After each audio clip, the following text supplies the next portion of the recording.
We have 7 people from Southern Nazarene University participating in the first ever college age Jesus film team. This morning we've actually been training, or been in our introductory training for showing the Jesus film, and it's quite interesting actually. I didn't know that there was so much to putting up the film. It's a real honor to be participating in such a tremendous type of ministry. When I was a little girl, I first heard about the Jesus Film Ministry.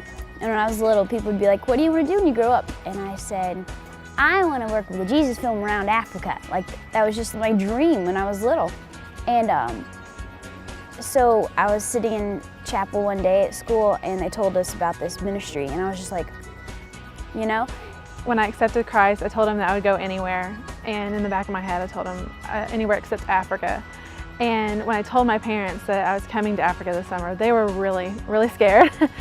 At first I was more or less thinking, you know, I'm going to go to Africa and that would be cool. Nobody else has done this before. But I've also realized that God is not calling me for selfish reasons. He's calling me for His purposes. I came to Africa to do the Jesus film, but in the process I plan on giving every child I see a hug for Jesus. I feel like Africa is another door opening for me to possible missions in the future. The support that I've gotten for this trip has been amazing.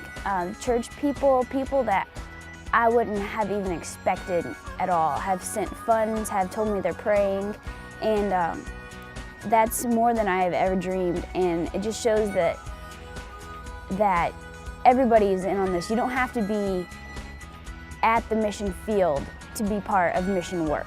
This is not an ordinary mission trip. Like, I've been on mission trips where we've built like churches, like helped build the actual building of a church. And one thing that I was really excited about this is I'm going to be building the kingdom of God. Any experience like this changes your life. Looking back on everything I've learned up to this point, I've matured a whole lot as far as culturally here in Africa, and just being able to understand another part of the world, which a lot of Americans don't have.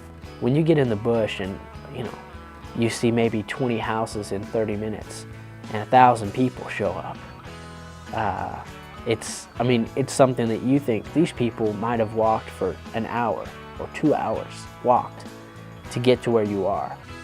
A trip like this will inflame your passion for people, for ministry, for evangelism.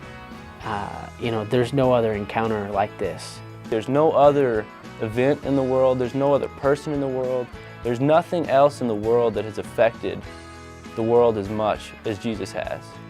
There's nothing else in history that we can mark that has changed so many people. I don't want to say that you need to rely more on God than you normally would, because we're always supposed to be relying on God. But maybe it just opens your eyes, opened my eyes to the times when I wasn't trying to rely on God and was trying to rely on myself. I know that what I've done will make my Jesus proud of me. It's not about me, it's about God. Do it.